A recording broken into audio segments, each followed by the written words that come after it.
Bom, então, para quem ainda não chegou, vai ter que apanhar aqui a conversa a meio. Não podemos deixar o nosso convidado Yossi Vardi à espera mais tempo.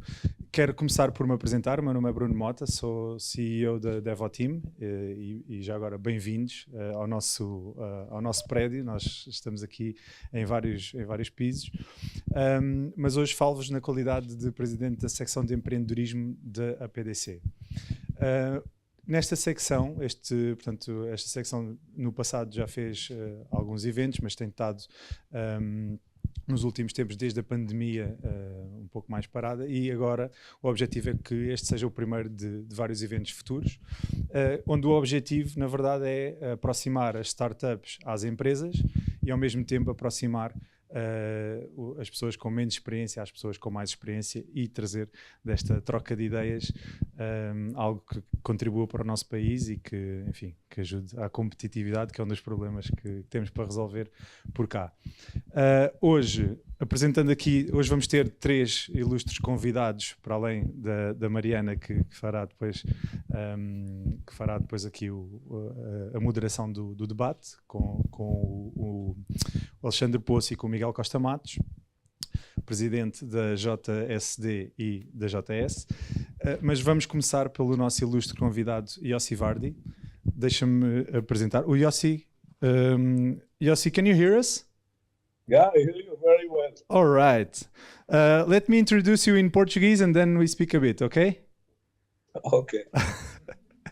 Portanto, o Yossi Vardi é um empresário e investidor de Israel, reconhecido como um dos pioneiros e líderes no setor de tecnologia e empreendedorismo do país. Nascido em 1942, Vardi é conhecido pelo seu papel fundamental no desenvolvimento da indústria da tecnologia de Israel, especialmente no setor da internet.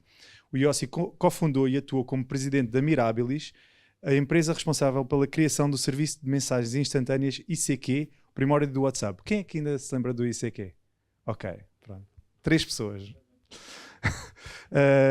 Eu também usei o ICQ durante uns tempos. O ICQ, já agora, foi criado em 1996 e a sua sigla significa Eu Procuro ICQ, pronto, em inglês.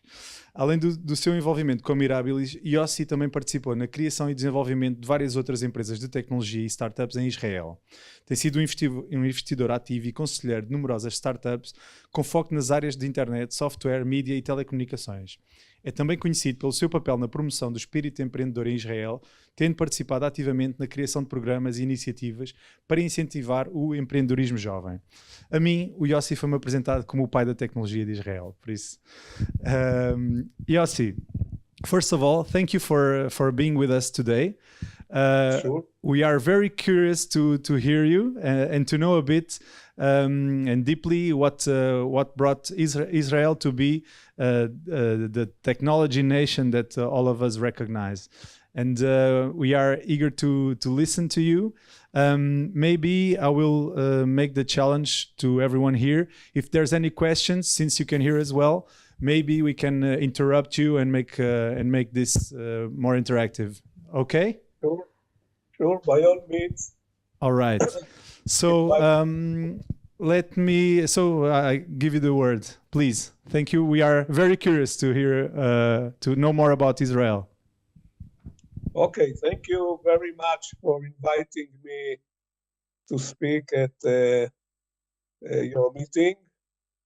I have to apologize.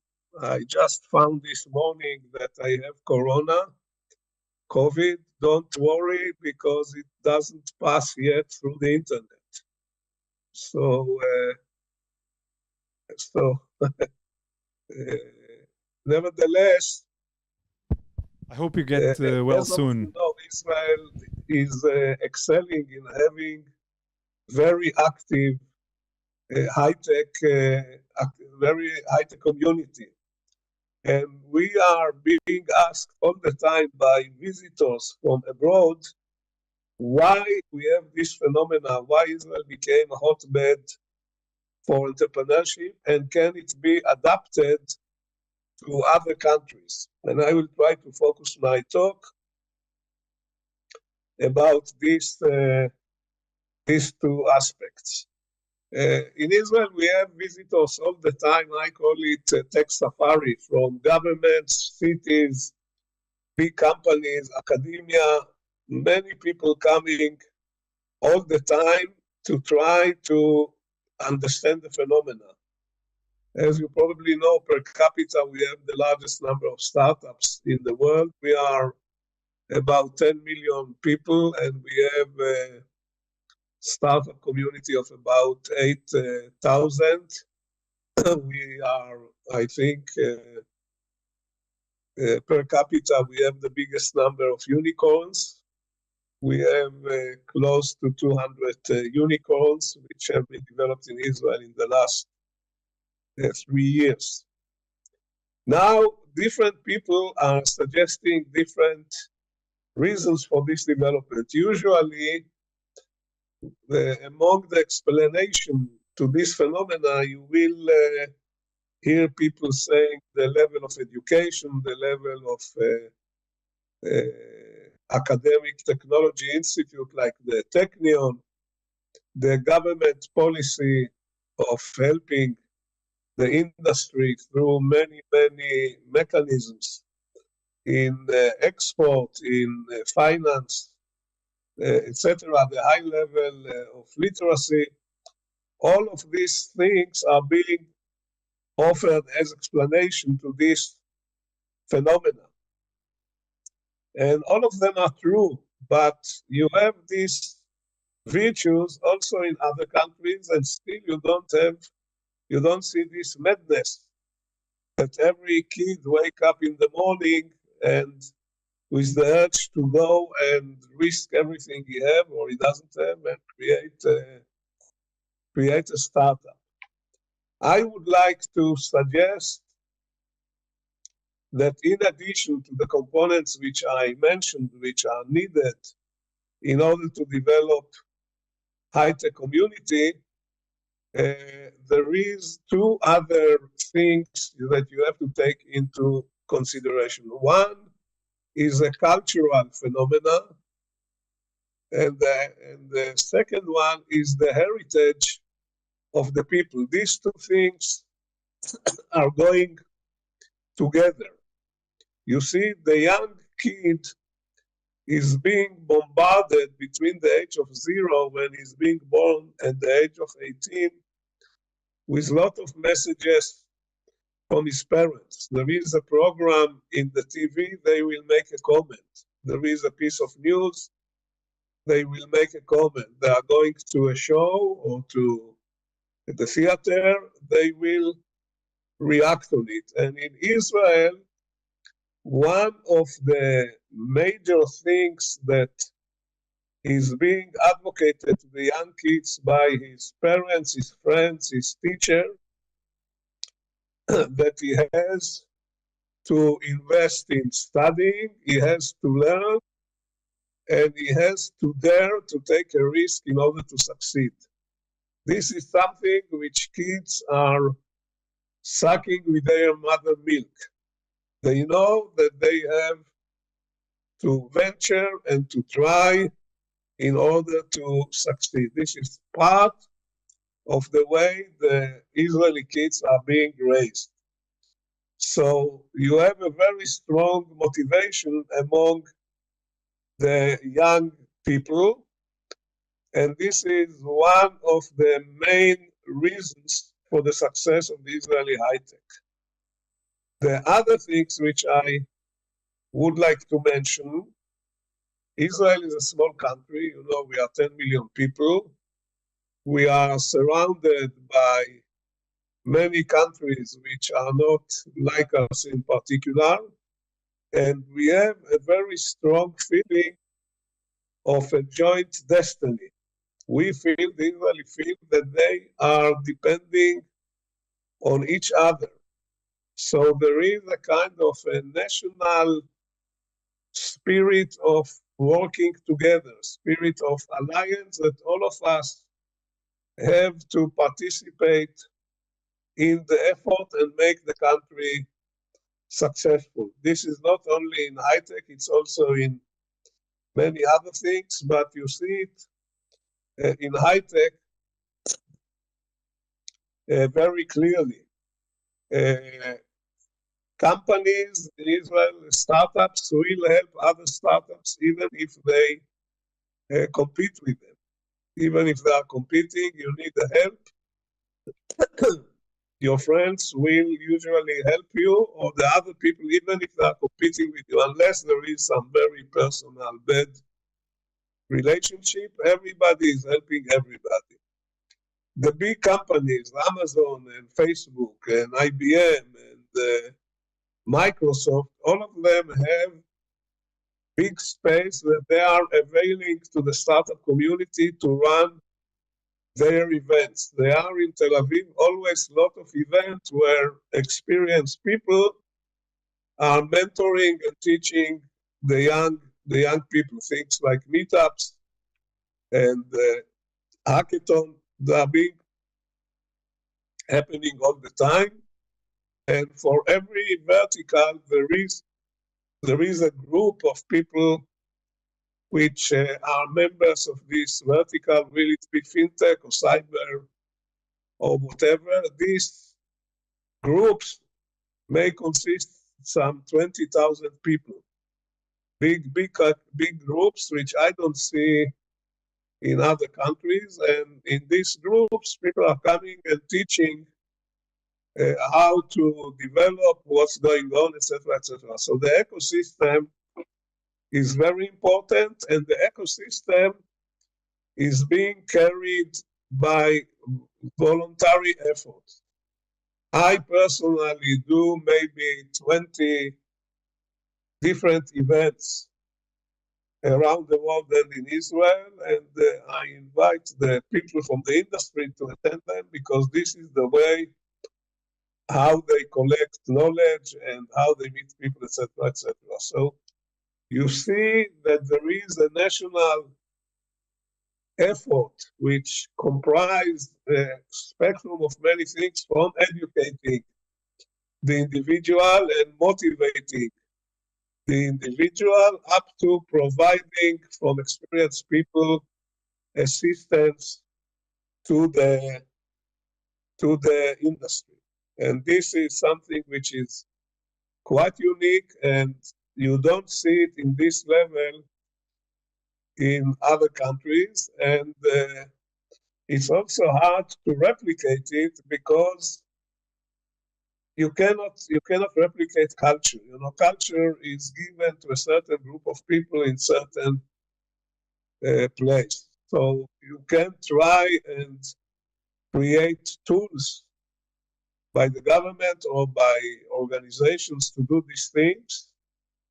And this is very important. And I guess that your group is one of these tools. But if it's being driven organically by the grassroots, it's even more powerful. So I suggest I will make a pause here, Ruben, and maybe we should open the floor to some Q&A. What do you think? Let's do it. Questions? Any question? No questions so far. I can. You said that it's not easy to change the culture, and that's true. But what do you think a country like Portugal, and I think we are more and more being recognized as a nation who is developing their startups and and as a tech nation as well. But what do you think we should do to start? Because you said it's not easy, it takes time. No doubt that Portugal is being recognized now in the world as a country that more and more people are choosing to run operation and create companies. I know about lots of Israeli companies who started doing things in Portugal, and no doubt that you will see more company. What should be done again is to focus on the different components that I mentioned about education, about creating an active ecosystem which will support the players, will provide them with professional help, will provide them with meetings for each other. I think the Web Summit is a very important component in making Portugal attractive, bring lots of people to Portugal which otherwise they will not be aware of it. And maybe international collaboration is also very important, because this is how you attract investment funds into the country. So I think that Portugal has all the attributes to grow very fast in the high-tech space. Okay. Another question, if there's any question, then please let me know. Another question I have, and the purpose of this event is to connect the the startup young people that are doing their startups for the first time. As someone that was connected to one of the biggest names in the messaging, like ICQ and many others, what are your recommendations for the ones who are starting now?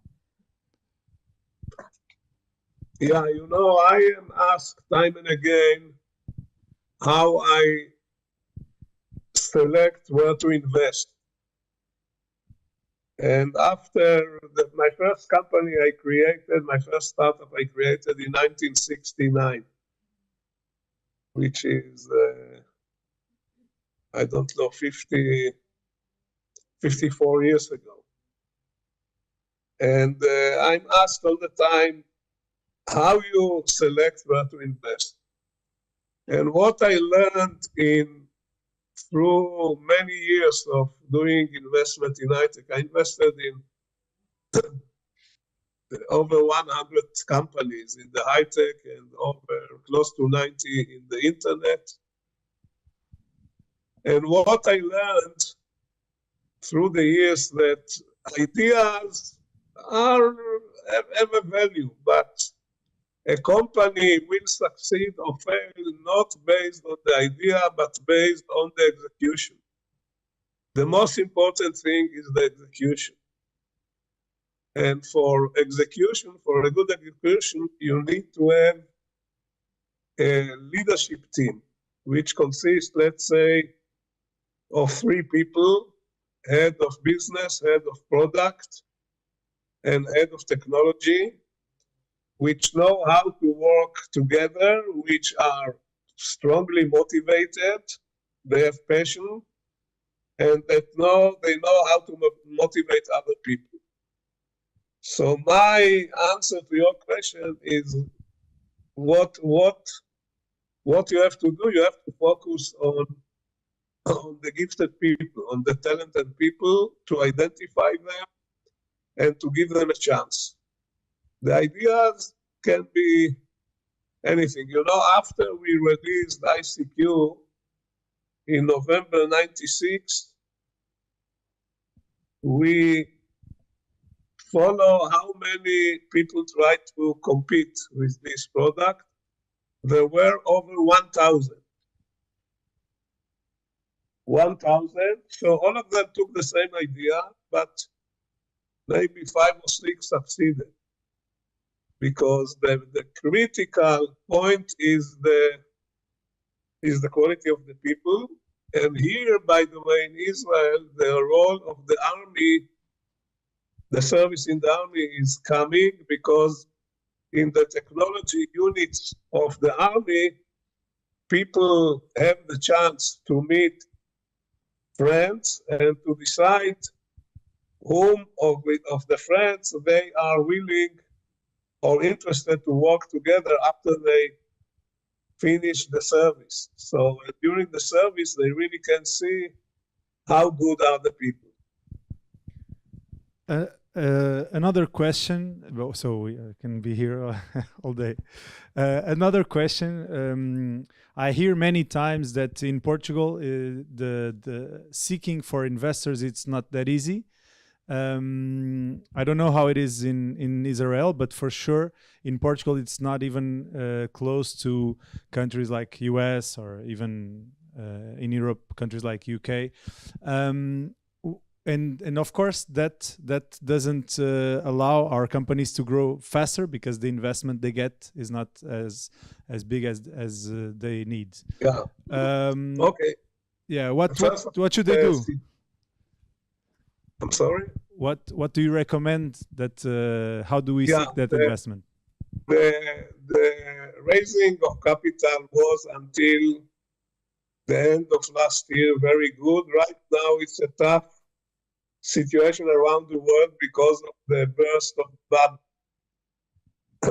It's much more difficult to find funds, and the investors which have the money are sitting on the funds. But in 2021 and 2022 we had a lot of investment, and this was mainly attracted by the performance of the companies.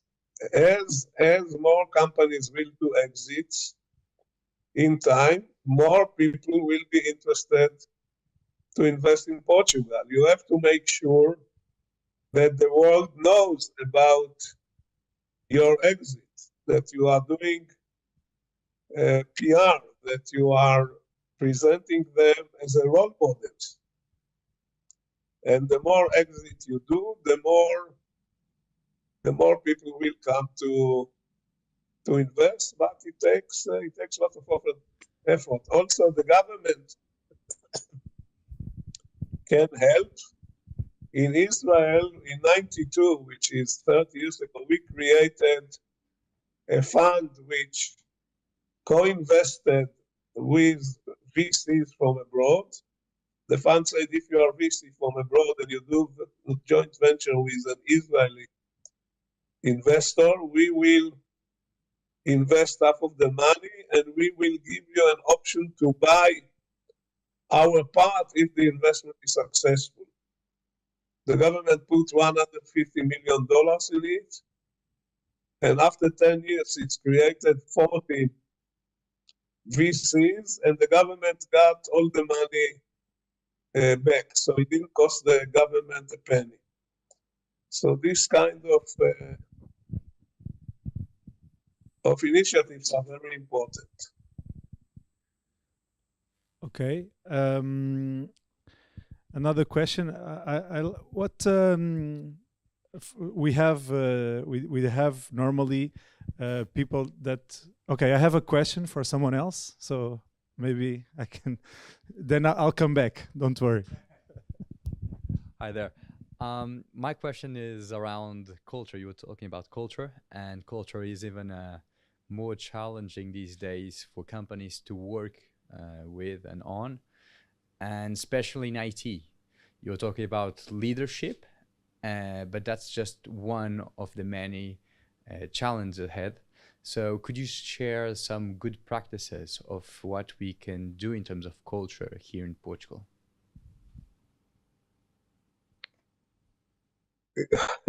Yeah, it's easy to say what should be done, but it's difficult to change culture. One thing is technology education. You don't need me to know it, that in Israel, all the schools have, elementary school have robotics teams which are competing in international competition, etc. So you should start with education for technology, but also education for entrepreneurship. There are a number of programs on a national scale to train kids in entrepreneurship. Kids in high school are creating a business initiative. Kids in elementary school learn learn robotics and drones and computers. And all in all, the families are pushing the kids to try to become entrepreneurs and to dare and succeed. This is part of the way of thinking. I don't know how you can induce it to the people. Role models are very important. Role models when we created ICQ in '98 and AOL came and bought it, it galvanized the whole country. All of a sudden people saw we have done the exit after 19 months. So this really was like a big electricity, like a lightning in the country. So role models also can play a role. And then I mentioned there is a toolbox of events which enhance entrepreneurship, like hackathons, like unconferences, like startup weekends, all kinds of gathering which celebrate innovation and entrepreneurship. All of them are very important. And as I said, in Israel, they are done by people just that they want to volunteer their time. This creates this kind of culture that everybody is engaged and interested in high tech.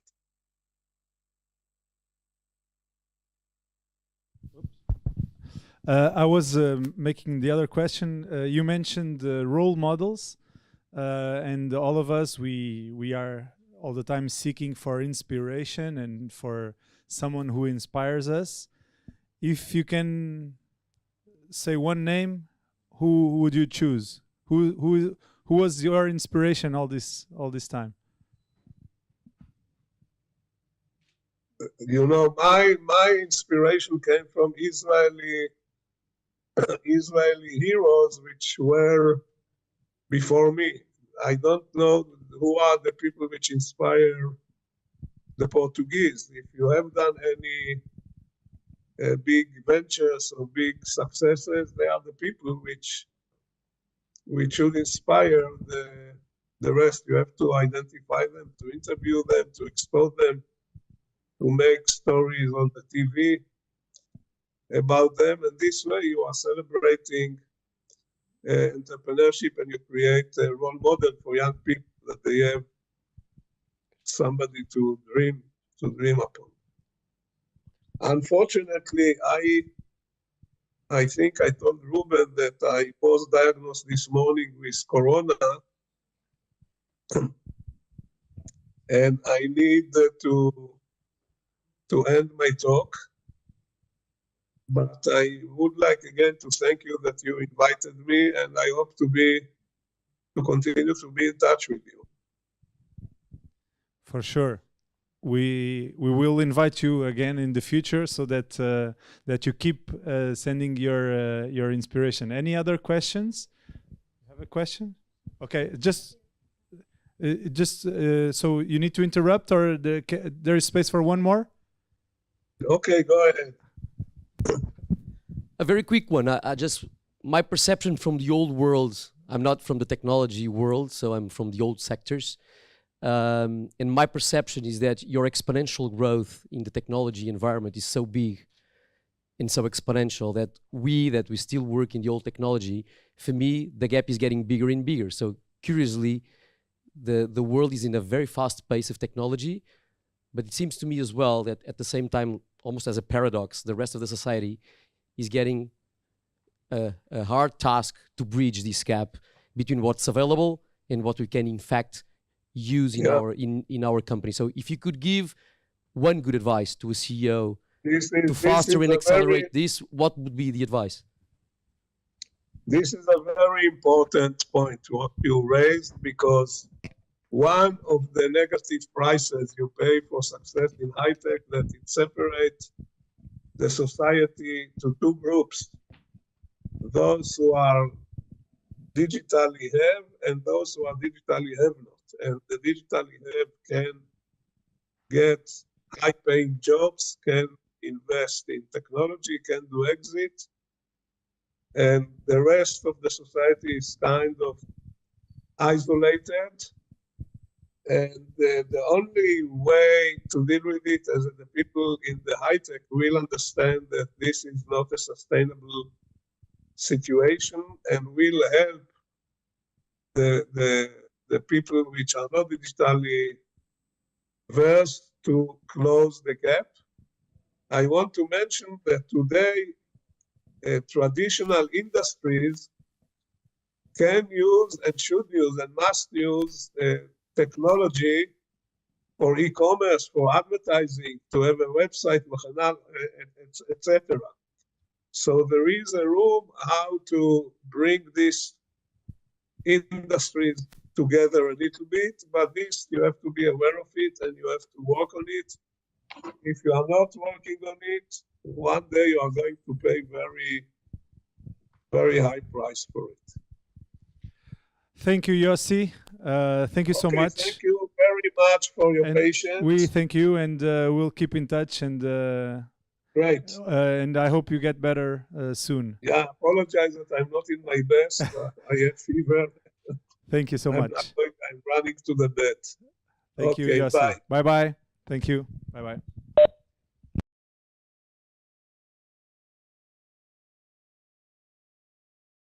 Então, bem-vindos à segunda e última parte deste nosso encontro, o primeiro evento das Leadership Talks.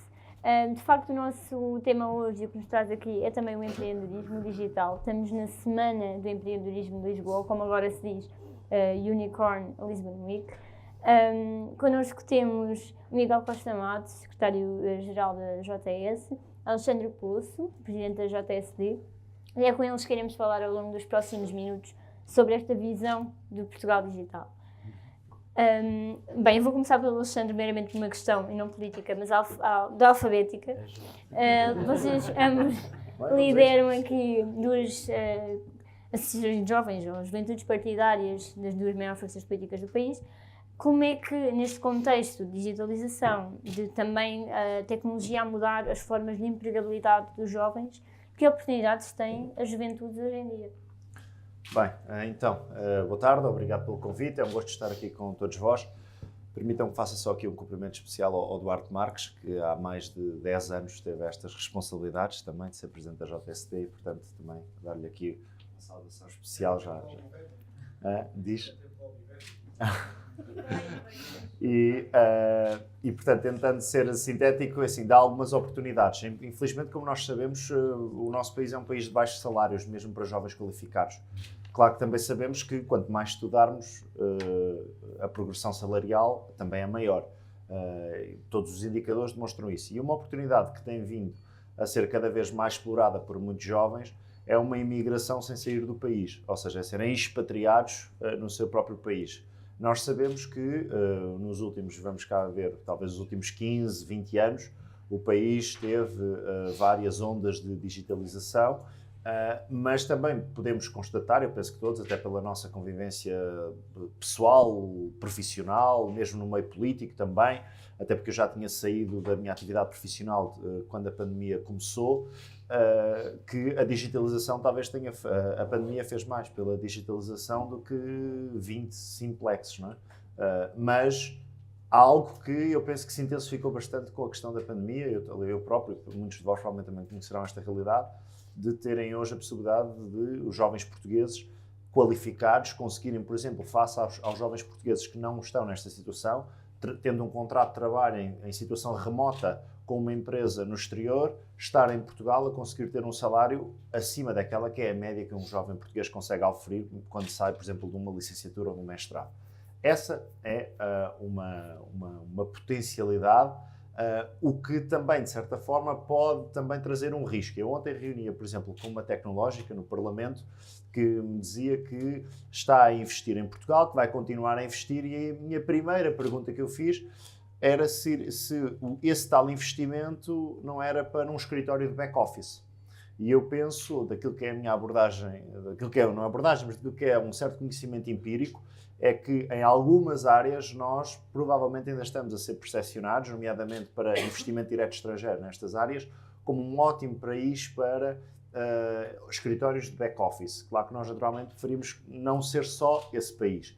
Por exemplo, nós tivemos há alguns anos um grande banco francês, aliás até um dos grandes bancos mundiais, que instalou em Portugal muitos dos seus serviços de back-office, e essa talvez seja uma realidade que nós não queremos, mas se essa for a primeira etapa para que Portugal consiga fixar mais investimento nesta área, tudo bem.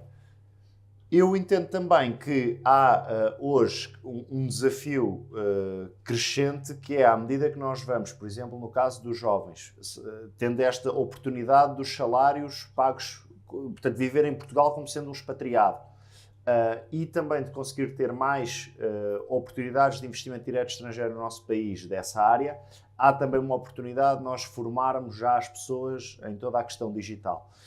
Mas também há sempre desafios. Por exemplo, esta semana, eu penso que todos devem estar a par, nós tivemos aqui um grande desafio com a questão das provas de aferição para o primeiro ciclo em formato digital. Aliás, eu próprio penso, e não tenho contra que no futuro as provas e os exames possam ser feitos, as provas de aferição possam ser feitas em forma digital, mas confesso que colocar logo de imediato as provas de aferição para os alunos do segundo ano, com os resultados que ainda já teve, já há admissões, já os diretores dizem que não dá, etc. Tudo digital, sem, por exemplo, se avançar primeiro com um projeto piloto numa região do país ou até em 10 agrupamentos de escolas para aqueles miúdos do segundo ano, embora a tendência seja essa, de nós conseguirmos ter cada vez em idades mais precoces a entrada das ferramentas digitais. Mas há dias ouvi uma pessoa na SIC Notícias que dava esse testemunho, era uma pessoa da área da educação, de que provavelmente poderá ser cedo demais nós fazermos momentos de avaliação digitais bem, são pessoas de 7 anos, não é? São crianças de 7 anos. Naturalmente sabemos também que hoje, a partir de 1 ano e meio, há 1 ano e meio, 2 anos, há logo um contacto imediato com a tecnologia.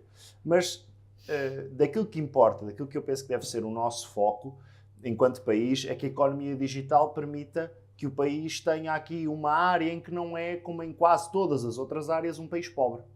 E eu penso que deve ser essa a nossa ambição de quem também está na política, é olhar para esta evolução da economia digital como que o país consiga aproveitar esta vaga de digitalização para conseguir sobressair e para conseguir reter mão de obra qualificada no nosso país, também atrair mão de obra qualificada, naturalmente, se for caso disso, mas para que o país possa romper também aqui sempre a sua pobreza ancestral, que infelizmente os outros indicadores económicos revelam sempre. É que Portugal é um país em que as pessoas trabalham. Eu se calhar deixava essa dica agora para continuar. Estende-me um pouco. Acho que de facto às vezes pecamos por digitalização a mais, neste caso das provas na educação, ou ainda há aqui uma margem? Ou ainda há Uma margem de expansão? Acho que há uma enorme margem ainda, não é? Vejamos, nós, em primeiro lugar, agradecer o convite, cumprimentar o Alexandre, cumprimentar-te a ti, dizer é um prazer estar aqui a discutir aquilo que é, sem dúvida, dos temas mais importantes para o nosso país, e justamente porque há uma enorme margem. Nós temos que ver como o nosso país, hoje em dia, tem a renovação do cartão de cidadão de maneira proativa, o que tirou milhares de pessoas das filas das lojas de cidadão, e isso veio graças à digitalização. Nós temos, felizmente, a capacidade hoje em dia de forma piloto, em alguns casos, termos centros de saúde a devolver chamadas, o que quem vive aqui na região de Lisboa ainda não está a beneficiar dessa tecnologia é péssimo. Marcar consultas online. Sempre que a tecnologia se junta ao setor público, e felizmente temos bons exemplos, isso traz uma enorme facilidade para as empresas, traz uma enorme facilidade também para os cidadãos, e nós felizmente temos bons exemplos disso. Naturalmente que vão acontecer isso. O meu saudoso amigo João Vasconcelos dizia, repetia muito uma frase que está na entrada da porta de Facebook, que é melhor feito do que perfeito, não é? E de facto ele faz falta, enfim, ao governo do Partido Socialista, mas também ao nosso país. Creio que teve também aqui na inauguração deste escritório, e de facto é normal falhar. O que nós sabemos do mundo das startups é que é preciso falhar, e falhar mais rápido, e voltarmos a levantar. E portanto Houve alguns testes já no passado em relação às provas da frição, tem que haver mais e se falharmos agora, enfim, temos que assegurar que as coisas acontecem naturalmente, mas temos que continuar a fazê-las. Eu parece-me que, por exemplo, naquilo que toca à formação digital, nós estamos a ter um bastante bom sucesso. Nós olhamos para... Quando eu e o Bernardo estávamos na escola, enquanto cruzamos aqui com o Bernardo, com quem andei na escola há mais de 10 anos, e quando nós estávamos lá, quer dizer, a nossa geração já mexia nas tecnologias, mas Portugal estava atrás do ponto de vista tecnológico. Hoje em dia, esta nova geração portuguesa já tem indicadores estatísticos mais além daquilo que têm os outros jovens a nível da União Europeia. Isso permite-nos captar os investimentos que temos vindo a captar. E eu não me preocuparia demasiado com se é back-office ou front-office. Nós temos há centenas de anos, há muitas dezenas de anos, há mais de uma centena de anos. Vê-se nesta ideia de que por vezes ficamos muito como um país de back-office na área tecnológica, sobretudo. Era isso que eu ia tentar refutar, não é? Porque acho que nós, quando captamos uma empresa, ela às vezes traz o front office, às vezes traz o back office. A Siemens está cá há 100 anos. No entanto, finalmente descobriu no nosso país a capacidade de ter um centro de competências a nível da internet das coisas, onde está cá os seus melhores engenheiros. A Volkswagen, enfim, produz carros na Auto Europa desde o tempo do Dr. Cavaco Silva. No entanto, é agora que está a trazer para cá o desenvolvimento de todo o software da Volkswagen. E, enfim, não é só a Volkswagen, é a Mercedes está a trazer e são outras empresas de automóveis. E, portanto, eu, enfim, acho que nós temos um problema de autoestima como nosso país e não podemos deixar de considerar que temos muita qualidade do ponto de vista da engenharia aqui, temos muita qualidade do ponto de vista de sermos capazes de produzir boas startups aqui e isso tem-nos permitido captar já não só os back-offices, mas cada vez mais vamos subindo na escada das cadeias de valor mundiais e vamos sendo capazes de trazer para cá as empresas tecnológicas, mas também os seus valores acrescentados. E eu acho que isso tem um efeito multiplicador e mobilizador da sociedade, porque nós neste momento vemos já no setor IT um constrangimento, quer dizer, podemos querer trazer mais gente para o IT, mas falta gente. E é por isso que temos as competições de recursos humanos enormes que temos. E é por isso que o Governo tem se empenhado em financiar medidas de formação das pessoas. Só nos últimos 2 anos já formámos 45 mil pessoas na área digital, mas é preciso fazer ainda mais do que isto, porque a única maneira de nós conseguimos desbloquear a digitalização nas empresas, a digitalização no setor público e conseguir estas ambas coisas trazer mais riqueza para o nosso país é massificar e ganhar escala. O PIB em Portugal representa 10% do PIB. Uma das primeiras tarefas que o João Vasconcelos me deu quando trabalhei para ele foi calcular a percentagem do PIB no digital. É seguramente muito abaixo do valor do turismo. Eu acho que nós não devemos descansar enquanto o digital não superar aquilo que é o turismo em termos de percentagem do PIB, e isso vai implicar deixarmos de ter este problema de recrutar engenheiros e passarmos enfim, isto de termos digitalização a mais é justamente o tipo de mentalidade errada. Quando temos a mentalidade, há 10 anos atrás, tínhamos licenciados a mais, era a mentalidade errada. Quando tínhamos a mentalidade que tínhamos que deixar de ensinar TICs nas escolas, porque logo a seguir nós saímos da escola, deixou de haver o ensino tecnológico no 3º ciclo, isso é a mentalidade errada e nós temos que justamente colocar esse investimento na capacitação do nosso país. E felizmente espero que essa falta de consenso que existiu no passado, hoje em dia para o futuro não venha a acontecer, porque também uma coisa que penaliza muito é o start-stop.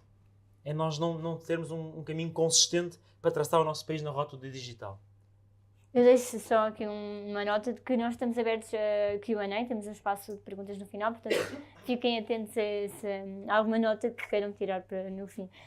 Esta semana foi particularmente interessante a nível do empreendedorismo das startups. Tivemos aqui a promulgação da chamada lei das startups, mas o Presidente deixou aqui alguns alertas, nomeadamente ao nível de que há necessidade de uma revisão ou de uma correção desta lei.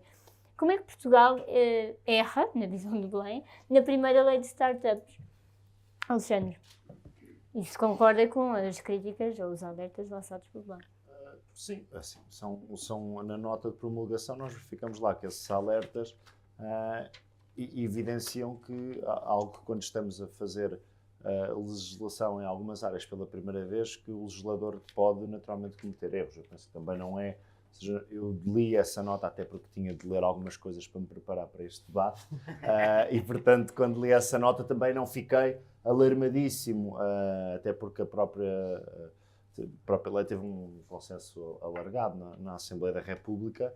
Agora são apenas algumas notas de alerta em algumas áreas que são importantes. Por exemplo, uma área que nós temos tido até alguns sobressaltos e que coloca em causa, por exemplo, muitas pessoas, é a questão dos ciberataques.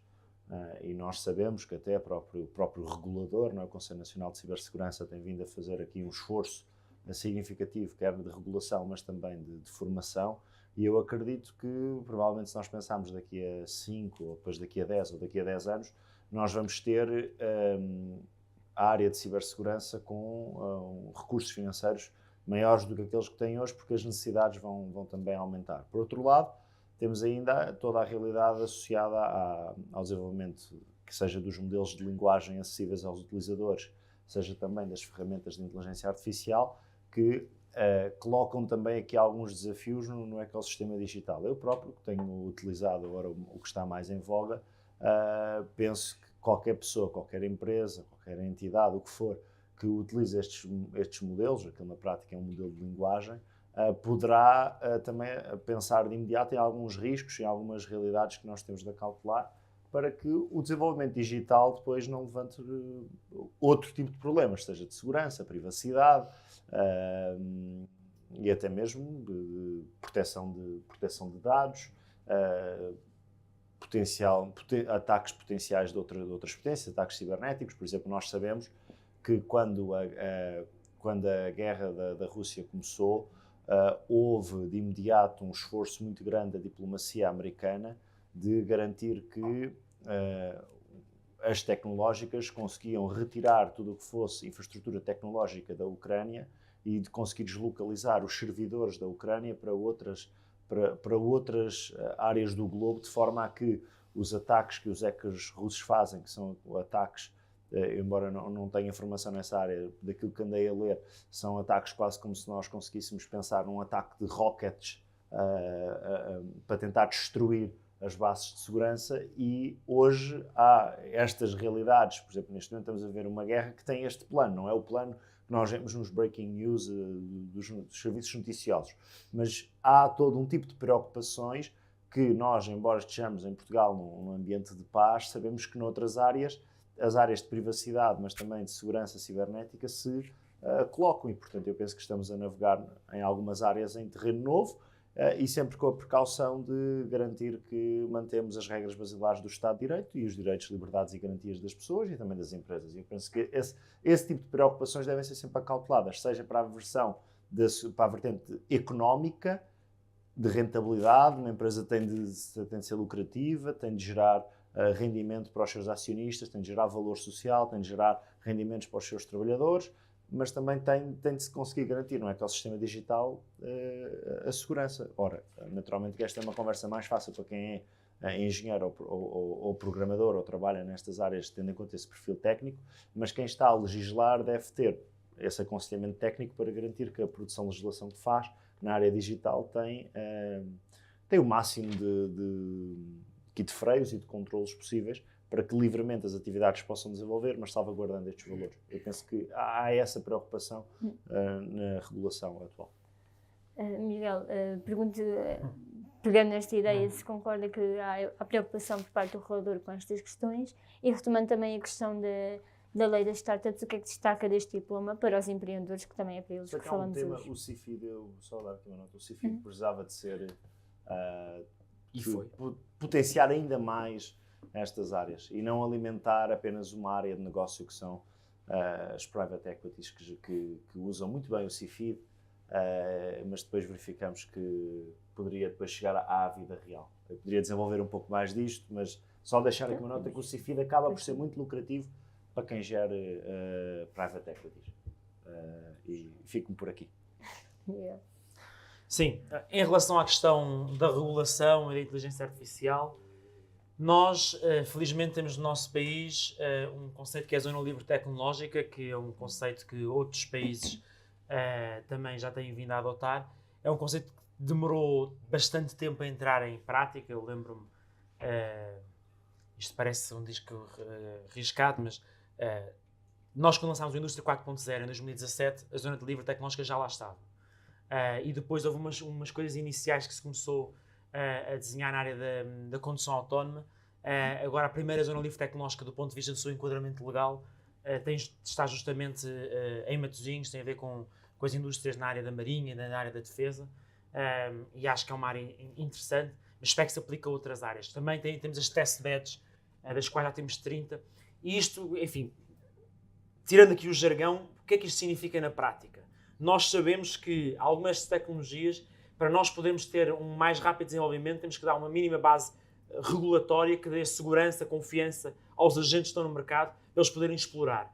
E essa segurança não é anarquia, mas também não é, obviamente, temos que manter a neutralidade tecnológica, mas temos que, enfim, no fundo, não prescrever demasiadas regras, não estar a limitar demasiadas coisas. E isso parece-me que está a ser bem conseguido do ponto de vista da legislação em Portugal.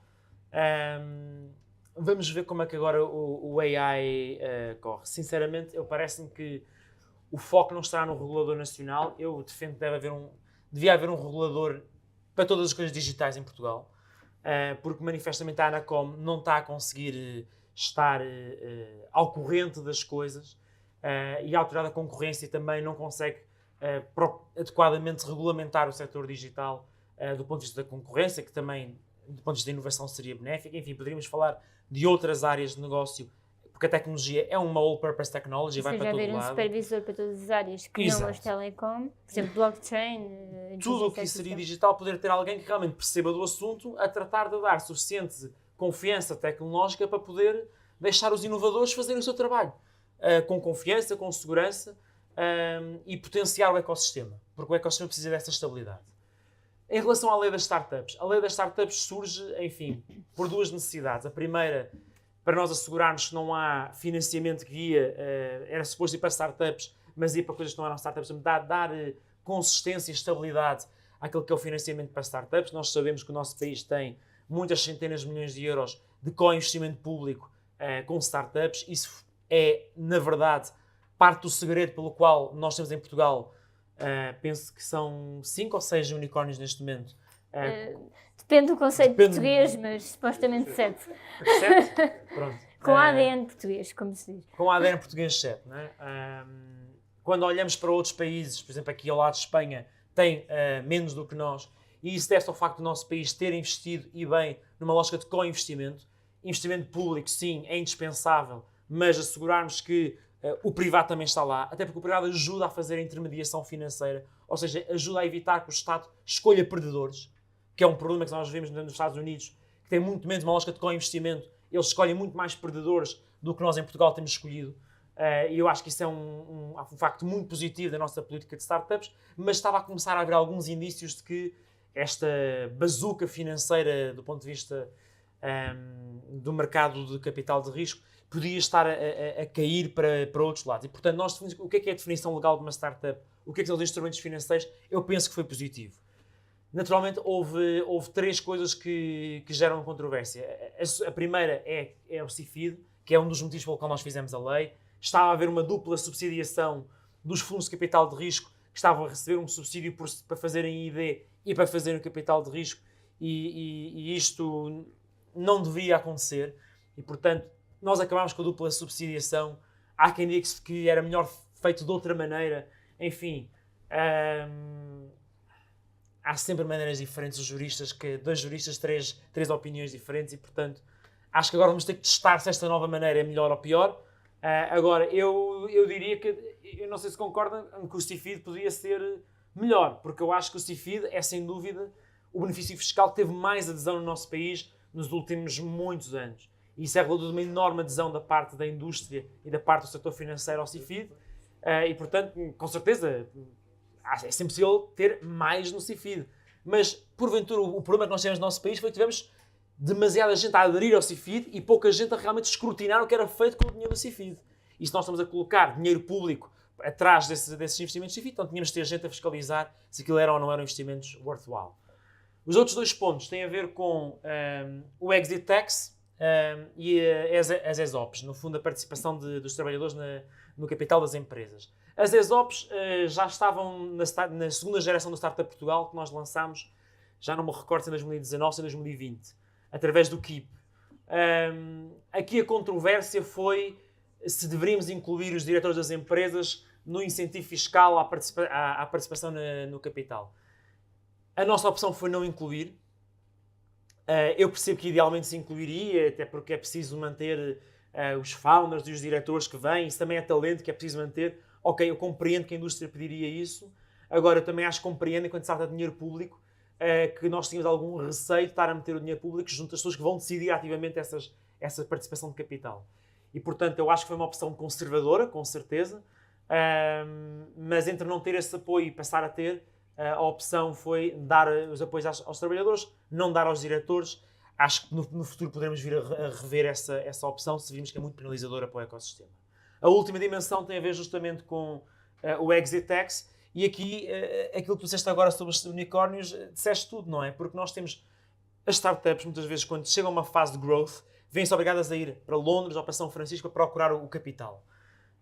E depois perguntamos, ok, mas porquê que isso acontece? Mesmo em Londres nós estamos na mesma time zone, na mesma hora. Portanto, não deveria ser necessário, estamos lá em 2 horas de avião, não deveria ser necessário eles movimentarem. Mas a verdade é que os fundos pedem isso, muitas vezes. Enfim, está cá o Miguel, que felizmente tem sido capaz de ter um sucesso empresarial brilhante, não obstante estar aqui sediado, felizmente ali em Loures. Mas de facto, essa é a tendência de muitas das nossas startups. E se isso já acontece, eu acho que nós devemos criar um incentivo para que as startups que recebem esse financiamento público fiquem cá. Portanto, quer dizer, se elas deixarem de receber o incentivo, se tiverem de devolver uma parte do incentivo porque saíram, eu acho isso perfeitamente normal. E, sinceramente, sem estes incentivos, as startups já cá vinham, já cá se fixavam, já se tornavam unicórnios. E já iam embora.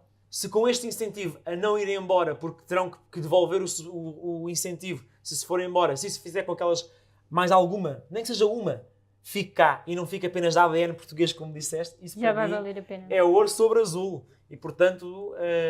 Vou aproveitar aqui 2 ideias que lançaste para o Alexandre em relação ao CFID, qual era a solução mágica aqui que se podia encontrar, se é que existe, e em relação a as soluções para fixar estes unicórnios e para se tornarem de facto portugueses.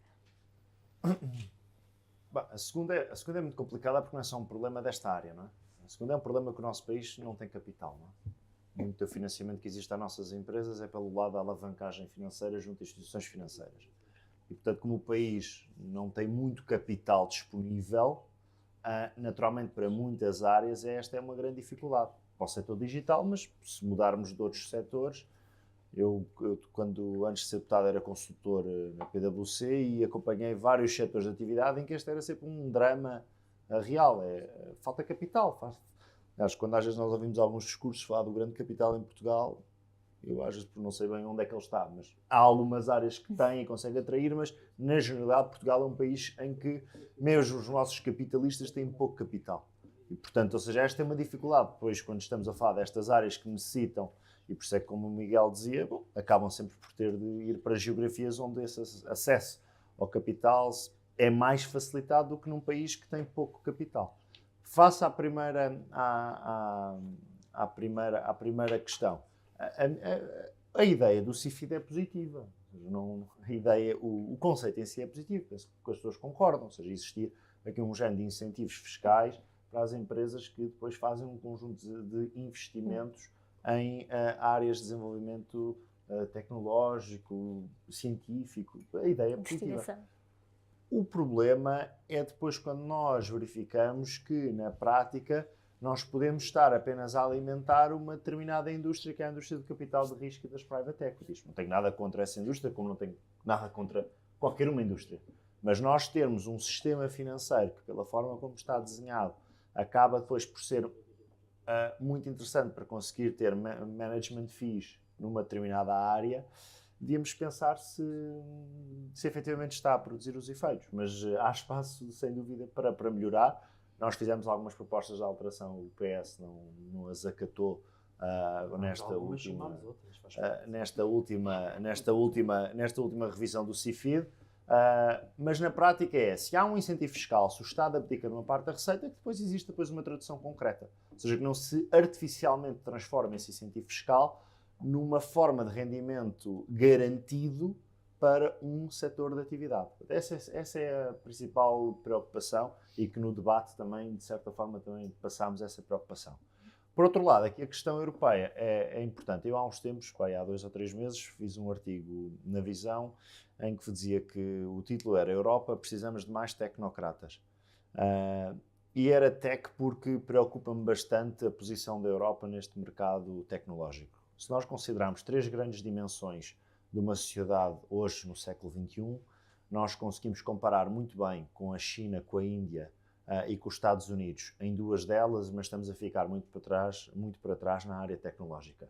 Na questão ambiental, em quase todos os indicadores, batemos aos pontos enquanto continente, enquanto União Europeia, quer os Estados Unidos, quer a China, quer as economias emergentes do sul global. Na questão social também, naturalmente sabemos que temos sistemas de previdência social muito mais generosos e muito mais garantísticos para as pessoas deste continente, mas na questão tecnológica preocupa-me. Eu vou só aqui citar aqui alguns dados, porque na altura andei a ler um relatório da McKinsey, que comparava muito como é que a Europa se posiciona no mercado depois das potências globais. E alguns dos indicadores são negativos. Por exemplo, nós estamos atrás das outras potências em 8 das 10 competências consideradas como transversais ao desenvolvimento tecnológico. Nas 10 maiores empresas a investir no mundo em computação quântica, não há uma única europeia, são todas americanas ou chinesas. Em termos de market cap, valor de mercado, nas 10 maiores empresas do mundo, não há uma única empresa europeia. E nas 20 maiores, apenas está uma. Na inteligência artificial, o investimento das empresas americanas é 6 vezes superior ao investimento das empresas europeias. E mesmo no 5G, que em Portugal, por exemplo, ainda há zonas do país que nem 3G têm, mas vamos pensar... Sim, nenhum, mas pronto. Mas vamos pensar em algumas zonas do país onde nós sabemos bem... todos os países da Europa e do mundo. Mas, por exemplo, no 5G, a Europa também está muito mais atrasada que os outros países na sua implementação. E, por exemplo, não é algo que já se falou aqui há pouco com o Miguel, a questão dos veículos autónomos, ou de certa forma, perceber que, embora a Europa tenha muitos fabricantes automóveis, 70% dos quilómetros percorridos até à data de hoje por veículos autónomos são nos Estados Unidos. E, portanto, há aqui alguns indicadores que nos deviam preocupar. Esse relatório da McKinsey depois acabava com algumas recomendações. Não só aproveitar iniciativas como o Horizon, ou também pensar em algo que nós conseguimos na questão da pandemia com as vacinas. Ou seja, em termos de contratação, de procurement, nós conseguimos, por exemplo, ter na parte tecnológica, talvez, e aqui acho que não coloco em causa as soberanias dos Estados, conseguir, por exemplo, ter mais contratação de algumas áreas para dar força às nossas empresas do ponto de vista coletivo, ou seja, do ponto de vista europeu.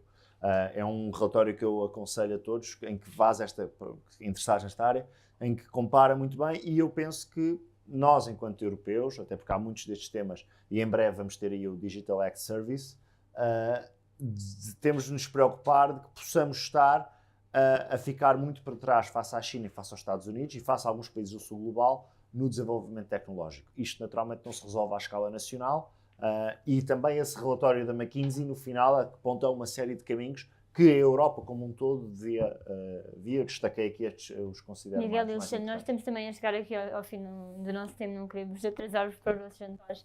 Convido-vos a deixarem algumas questões também para eles deixarem uma nota final deste debate. Estão à vontade, ou se quiserem também deixar aqui um jeito de conclusão. Não temos? Tem. É sempre o primeiro. Eu tenho um comentário e uma pergunta. O comentário é que me choca-me sempre um bocadinho quando venho a estes fóruns, ouvir falar de falta de capital do país e de todos fingirmos que não sabemos onde é que está o capital, e nós sabemos todos onde é que está o capital, não é? Porque as empresas em Portugal, eu represento uma grande empresa e, portanto, o capital está nos cofres do Estado, com o excesso de carga fiscal que nos impõe. Portanto, choca-me sempre um bocadinho que as pessoas parecem que andam à procura do capital e que é chocante lá longe buscar capital. O capital existe. Nos nossos rastros financeiros, até alguém na coleta os vir buscar. Deixo como statement, depois se alguém quiser comentar. O segundo era uma pergunta para ambos, para o Miguel e para o Alexandre. Se tivessem um filho, que conselho é que lhes dariam? Ficarem em Portugal a trabalhar. Deixo também já agora um statement. Nós na Sport TV temos vagas tecnológicas para preencher há mais de 2 anos que, independentemente do valor que a gente consiga pagar, é difícil, de facto, as pessoas queiram trabalhar connosco em Portugal. E a pergunta é esta: se tivessem um filho, o que é que para vocês era o melhor conselho? Ficar a trabalhar em Portugal penalizado para esta carga fiscal, ou irem tentar trabalhar 5 anos fora para terem um bónus variável que o governo oferece a quem foge do país e que não consegue ganhar quem cumpra o eventual calvário de trabalhar em Portugal com esta carga fiscal? Muito obrigado. Mas, se calhar é melhor reunirmos as questões e depois. Não, mas por isso mesmo é que. Boa tarde. Por isso mesmo. Faremos um jantar. Tá? Pronto. Eu tenho também uma questão. Falavas de Estados Unidos, China versus Europa. Sugestões, o que é que nós podemos fazer enquanto Europa e não enquanto Portugal para acelerar essa proximidade?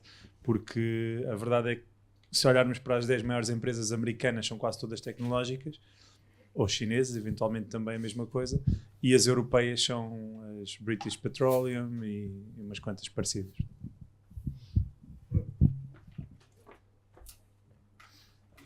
Aproveito para me desculpar, ter que vir embora a seguir, ter que ir dar bem a 2 crianças. A responder ao conselho. Não, mas estava-vos a ouvir. A coisa é engraçada que eu estava a ouvir o Miguel e o André e o Alexandre. Não, estava a pensar no outro André.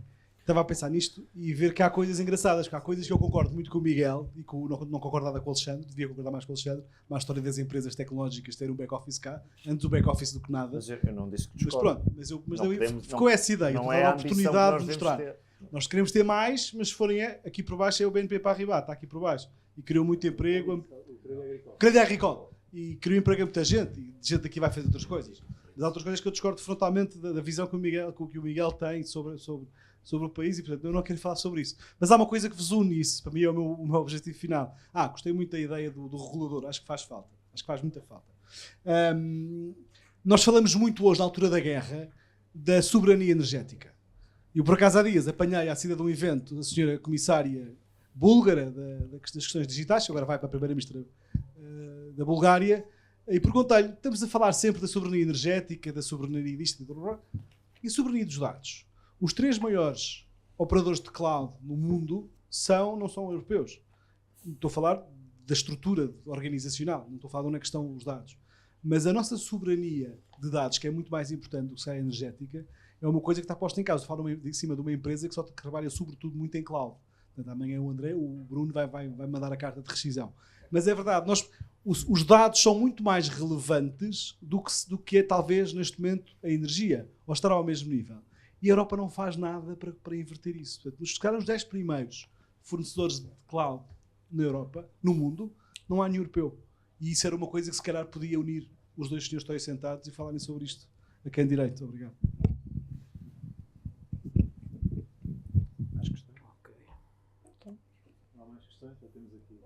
Temos aqui várias questões. Não sei quem é que quer começar. Quem falou agora no fim? Fui eu? Fui eu na última a falar. Sim. Então pode ser Miguel. Ok. Miguel. Começa eu. Devem ser as pessoas que mais debatem entre eles no Portugal. Mas quiser fazer uma referência, quem está aqui, Fazer um bom ranking para eu trabalhar. Quem são as pessoas que salientar quem está aqui, os poucos portugueses que estão a ver esse Dá bem. Nós estamos interessados no que realmente interessa. Dá para andar para trás. Onde está o capital em Portugal é uma grande pergunta. É uma grande pergunta porque o nosso país sempre teve grandes empresas, habitualmente ligadas a grandes famílias, o que, em primeiro lugar, nada de errado, deram grandes contributos ao nosso país. Em segundo lugar, em momentos em que fomentámos em que houvesse monopólios, porventura em alguns casos, isso impediu o desenvolvimento de outras empresas e limitar a competição. Habitualmente é algo que, diz-nos a ciência económica, não é positivo. Esse tema felizmente acabou com o 25 de Abril. Mas com o 25 de Abril também fugiu muito capital para fora do nosso país e que entretanto não soubemos fixar e não soubemos atrair de outra maneira. Felizmente o nosso país tem atraído muito capital estrangeiro do ponto de vista industrial e não só, e tecnológico. Temos aliás batido recordes a nível de, não só nacional, como também a EY, nos rankings que faz captação de capital estrangeiro. Acho que tem demonstrado bastante captação de capital. E acho que se nós hoje em dia temos em Portugal uma indústria de business angels e de venture capital, a muito se deve à resposta que o nosso prezado convidado deu, que é onde está o capital, em grande parte está naturalmente no Estado, e o Estado tem um papel indesmentível em poder aplicar esse capital. Eu acho que é positivo que o Estado recolha o dinheiro de quem pode pagar impostos para poder aplicá-lo na inovação tecnológica, para poder aplicá-lo em mobilizar novos setores de atividade, como tem feito na área tecnológica. Eu acho que isso é uma redistribuição setorial, por exemplo, de setores não transacionáveis de baixo valor tecnológico para setores de alto valor tecnológico e altamente transacionáveis, que é positivo para o nosso país e que, sinceramente, provavelmente é a resposta pela qual nós passamos de ter um crescimento de 0,2% do PIB ao ano para um crescimento de 2,0% do PIB ao ano nos últimos 6 anos. E isso acho que é algo que nós só temos que aprofundar. Quanto mais dinheiro podemos tirar dos setores que não estão a crescer e pôr nos setores que estão a crescer e potenciá-los, melhor. Portanto, acho que o Estado tem esse papel de redistribuição do capital e isso, para mim, a solução não é baixar os impostos sobre aqueles que não estão a fazer o país crescer. Esses podem pagar impostos. Quem tem que não pagar impostos e quem tem que ter apoios são aqueles que estão a fazer o país crescer. E por isso, do meu ponto de vista, por exemplo, quando falamos de carga fiscal, acho que temos que falar das cargas fiscais diferentes que existem para diferentes tipos de pessoas e já agora para diferentes tipos de empresas.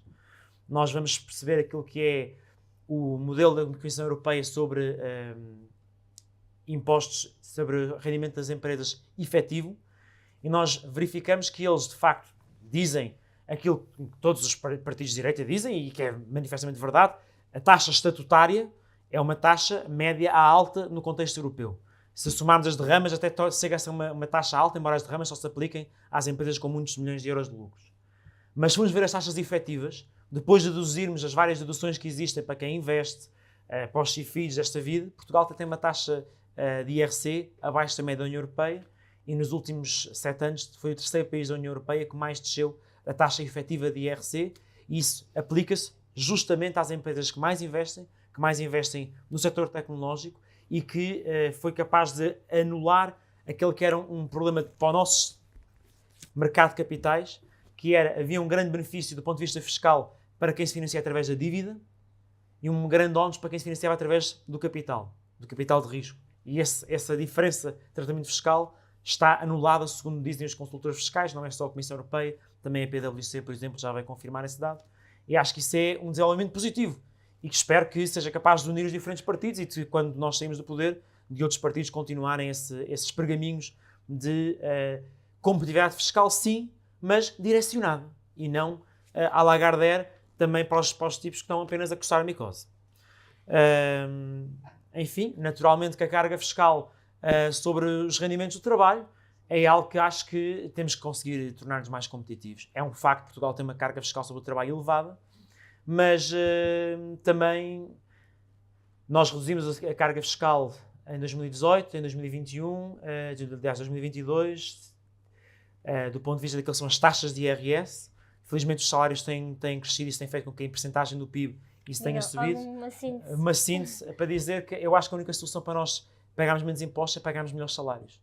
E, portanto, está na hora de fazermos esse grande esforço. A segunda pergunta é o que é que podemos fazer para... Não, as crianças. As crianças, a resposta é, obviamente, vão para onde forem felizes. Se irem para um outro país, se forem irem para outro país fazer essa experiência, é pá, ótimo. Eu acho que é uma experiência que se o jovem puder ter, acho que deve ter. Eu acho que, mais do que estarmos a fazer essa conversa de não vais para o estrangeiro, não, nós como país temos que criar as condições para os jovens que optarem por ficar cá. Não é que estarmos a querer fazer a história da carochinha, que apesar dos baixos salários devem cá ficar. Nós é que temos que ser capazes de criar empresas e criar empregos que os jovens fiquem cá. A segunda pergunta foi a pergunta sobre a soberania energética, sobre a soberania de dados. Eu acho que isso é muito interessante, de facto, mas eu tenho dúvidas que nós temos dados em Portugal, por exemplo, não é? Temos data centers cada vez mais, temos data centers no resto da Europa, vamos receber o maior data center da Europa em Sines, não é? E, portanto, a grande dúvida é, será que nos faz falta termos empresas europeias de dados ou será que apenas termos os data centers cá é suficiente? Eu acho que isso é uma questão interessante, não é? A última questão que não falta responder é aqui a do Bruno sobre o que é que nós podemos fazer para competir com as grandes potências, não é? Ok, as grandes empresas tecnológicas estão na América e assim, eles na América estão a tentar ter aquilo que na Europa temos, que são as maiores empresas industriais do mundo. E, portanto, nós também não devemos desvalorizar o papel de mantermos na Europa as grandes empresas industriais. Agora, sem dúvida que devíamos ter grandes empresas tecnológicas. Porquê que não temos? Se calhar porque, ao contrário dos Estados Unidos e da China, nós não temos uma política industrial europeia. E agora está a ser falado a nível da União Europeia que se deve criar essa política industrial.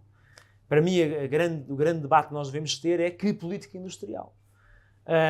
E, nomeadamente, se devemos optar por aquilo que a Alemanha e a França querem, que é concentrar os subsídios lá, nesses dois países, ou se devemos compreender que existem também bons engenheiros em Portugal e na Grécia e na Itália, e se calhar que se vamos dar subsídios grandes para poder ter uma fábrica de chips, se calhar faz sentido que Portugal reative a fábrica de chips que já teve cá no nosso país, que devemos apostar nas empresas, por exemplo, de IP, de microeletrónica, que temos as melhores empresas da Europa de microeletrónica que produzem chips para o iPhone e para tudo o que é aparelhos eletrónicos. E, portanto, nós não devemos desvalorizar que, felizmente, a inovação e o conhecimento na nossa União Europeia está descentralizada. E eu acho que isso pode ser o segredo para nós competirmos de uma maneira que esses países não conseguem fazer. Agora, para isso temos que despir o dogma liberal que ocupou a Europa nos últimos 30 anos, que é termos um mercado único que implica não termos auxílios estatais. Não, auxílios estatais é o que a China, o Japão, a Coreia, os Estados Unidos, todos eles fizerem e vão fazer cada vez mais através do Inflation Reduction Act, do CHIPS Act, e nós temos é que ter os nossos e saber fazê-los de maneira inteligente e de maneira que possamos ressarcir para o bem comum, para a sociedade, alguns dos ganhos desses investimentos. Desculpa-se, Malão. Não é para mim, é pela nossa Vou vida. tentar ser sintético. Eu, por acaso, não tenho esta visão tão planificadora da economia e, portanto, há aqui uma grande diferença económica ou ideológica do ponto de vista da economia entre nós os dois e, portanto, eu penso que qualquer pessoa que está na política ou fora da política pode gostar muito que a economia fosse assim ou assim, mas nós devemos sempre resistir à ideia de tentar direcionar a economia. Nós devemos confiar que a evolução económica tem os seus incentivos próprios e que quem confia na iniciativa privada não tem esta visão de só dá alívio fiscal para estes, só dá alívio fiscal para aqueles. Eu sou um defensor que Portugal precisaria de baixar os seus impostos. Precisaria, por exemplo, de acabar com alguns impostos estúpidos. Por exemplo, há um imposto muito estúpido que vigora em Portugal, que é o mais antigo do país, que é o imposto de selo. E que não fosse representar, penso que já é, eu não quero aqui dizer o número errado, mas acho que é mais de 1.000 milhões de euros por ano. E não sei se não estou a fazer uma estimativa muito baixa, mas o imposto de selo é um imposto que eu não entendo. Não entendo um país que tem um IMI e um IMT e que agora ainda tem o AINI, portanto, ou seja, não entendo um país que tributa a transferência de propriedade, depois tributa a permanência de propriedade e depois ainda tributa adicionalmente essa permanência de propriedade. Isto a mim não faz sentido nenhum. E, portanto, nós precisávamos de menos impostos e de tributar menos e de acabar com alguns impostos. Não é? Aquele célebre discurso do então Ministro da Economia, Pires de Lima, fazia sentido. Ou seja, nós não podemos ter um país que tem milhares de taxas, na altura ele dizia as taxas e taxinhas, e do ponto de vista nominal, enquanto bolo, devia ser mais baixo, é a minha visão. Não tanto ter uma visão mais de economia direcionada ou até uma visão mais nacionalizada da economia, como o Miguel aqui transmitiu, mais nacionalismo económico que não tenho, e portanto essa é a minha visão. Por outro lado, é assim, eu não tenho nada contra back-offices, tal como também não tenho nada contra o turismo. Agora, a economia é o que é. Em Portugal fixa-se as empresas que se querem cá fixar e investem cá os investidores que querem cá investir. Se eu gostava que nós conseguíssemos atrair outro tipo de investimento em algumas áreas, por exemplo, naquilo que diz respeito à economia digital, confesso que sim. Se o país se fixar apenas tecnologia na base de back-offices, e mesmo, por exemplo, o setor financeiro, não tenho nada contra. Agora, posso ter a minha preferência daquilo que gostava. Gostava que o país conseguisse, por exemplo, fixar investimento tecnológico mais, por exemplo, como fixa a Estónia ou como fixa a Irlanda.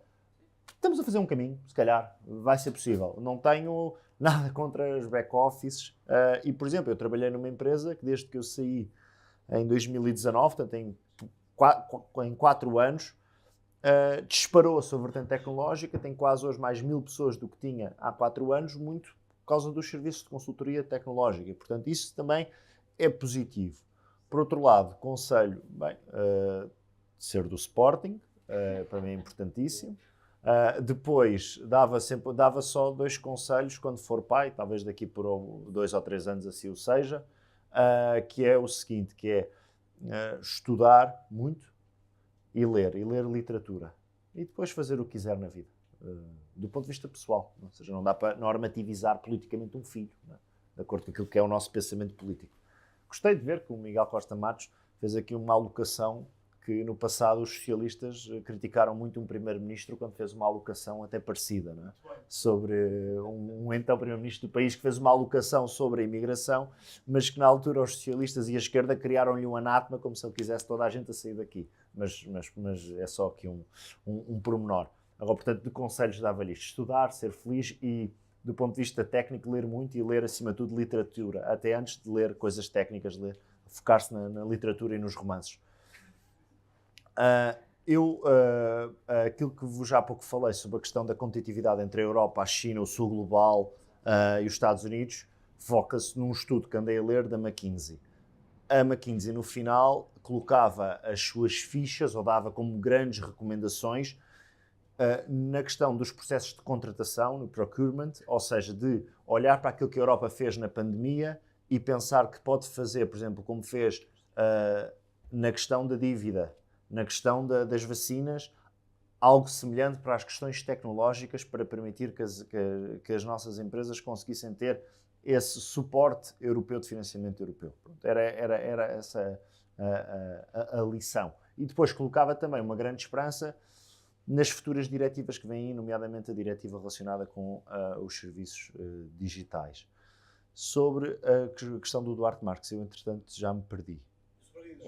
A soberania dos dados. É assim, nós, Portugal, nós até temos agora aí um caso, penso que está em instâncias judiciais, portanto também não nos vale a pena estar aqui a julgar as partes, mas nós temos um caso em que o regulador até atuou. Nós temos neste momento uma multa uma coima bastante pesada ao INE, dada pela CNPD, relativamente à questão dos censos. Portanto, nós temos, eu penso que pelo menos em Portugal, não sei quem tem razão, não estou aqui a tomar parte, se foi o INE que usou mal e se comunicou bem aos seus cidadãos, eu não conheço o processo, apenas sei que o nosso regulador autuou a nossa autoridade estatística e, portanto, eu acredito que há uma valorização da questão dos dados e que nós temos tido. Eu, por exemplo, recordo-me de alguns projetos de consultoria que fiz que se relacionavam com transações financeiras que incluíam dados de outras pessoas, em que a CNPD, nomeadamente questões financeiras, era muito atuante. Ou seja, a CNPD era muito atenuante. Do ponto de vista de comparação entre o que é mais importante, soberania de dados, soberania energética.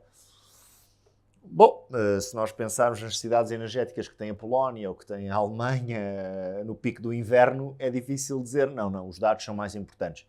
Agora, do ponto de vista daquilo que é a proteção, a privacidade, eu sou uma pessoa muito garantística de direitos, liberdades e garantias das pessoas, daquilo que são os seus dados pessoais, naturalmente que do ponto de vista quase enquanto princípios estarão acima desses princípios. No final do dia é preciso cobertores e é preciso casas quentes para aquecer aqueles países que são gelados e, portanto, também a soberania energética conta. E aí eu acho que hoje é basicamente unânime que nós durante muitos anos achámos que conseguíamos, do ponto de vista económico, assegurar determinado tipo de comportamento da Rússia em detrimento, ou melhor, e trocávamos a energia por paz, e no final do dia acabamos a não ter paz e acabamos a ter a energia a disparar. Portanto, não sei se dá para colocar o que é mais importante, do ponto de vista quase filosófico ou de princípio daquilo que protege a pessoa. As sociedades podem ter grandes questões muito filosóficas, não é? Mas já dizia Woody Allen que além de para onde é que nós queremos ir, o que é que nós somos, de onde é que viemos, há sempre aquela questão do que é que jantamos hoje à noite. E a questão da soberania energética coloca-se nesta dimensão, não é? Coloca-se a dimensão de como é que alimentamos, como é que garantimos hoje aquecimento e como é que garantimos que as nossas empresas têm energia para as suas indústrias. Portanto, não consigo responder ao Duarte Marques do que é mais importante ou não. Acho que estão em ambos níveis de patamar. Muito obrigada aos dois. Muito obrigada por, lá está, ter evitado uma comissão de inquérito e ter estado aqui connosco neste tempo. Vemo-nos na próxima Leadership Talks. Muito obrigada a todos. Está na hora.